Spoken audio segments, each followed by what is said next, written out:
Hello friends, எல்லாருக்கும் வணக்கம். இன்றைக்கி நான் பழைய முன்னாடிலாம் இந்த மாதிரி தான் செய்வாங்க. அந்த முறைப்படி குழம்பு வைக்கிறதுக்கு கத்தரிக்காயும் கருவாடும் போட்டு வைக்க போகிறேன். இதோட கத்தரிக்காய், கருவாடு, முச்சப்பயிரும் போட்டு குழம்பு வைக்கலாம். நான் இன்னொரு நாளைக்கு அதை போட்டு வச்சு காட்டுறேன். இப்போ வெறும் கருவாடும் கத்திரிக்காயும் தான். நம்ம கருவாடை நல்லா அலசி வச்சுக்கிடலாம். தேய்ச்சி கழுவணும். ஏன்னா இன்றைக்கி நான் நெத்திலி கருவாடு போடலை, வாழை கருவாடு தான் போட்டிருக்கேன். இப்போ ஃபஸ்ட்டு நம்ம கத்திரிக்காய் போய் எப்பயும் போல் குழம்பு வைக்கிறதுக்கு எல்லாம் ரெடி பண்ணிடலாம். எல்லாம் நல்லா கொதிச்சிட்ருக்கப்பயும் நம்ம இந்த கருவாடை நல்லா தேய்ச்சி அலசணும். ஏன்னா உப்பு நிறையா இருக்கும் அதில்.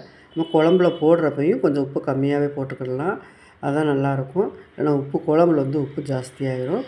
இந்த மாதிரி போட்டு இறக்கினேன். கடைசியில் கொதித்து இறக்க போகிறப்ப கருவாடை போட்டு லைட்டாக ஒரு கொதிக்க வச்சு இறக்கிட்டோம்னா சூப்பராக இருக்கும்.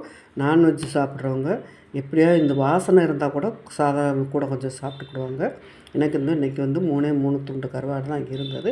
அதை மட்டும் போட்டு வச்சுருக்கிறேன். கத்தரிக்காய் கருவாடு சூப்பரான குழம்பு தான். இது சாப்பிட்றதுக்கும் இதோட ஒரு ஆம்லேட் போட்டு சாப்பிட்டோம்னா சூப்பராக இருக்கும். இந்த வீடியோ பிடிச்சிருந்துச்சுன்னா லைக் பண்ணுங்கள், ஷேர் பண்ணுங்கள், சப்ஸ்கிரைப் பண்ணுங்கள், கமெண்ட் பண்ணுங்கள்.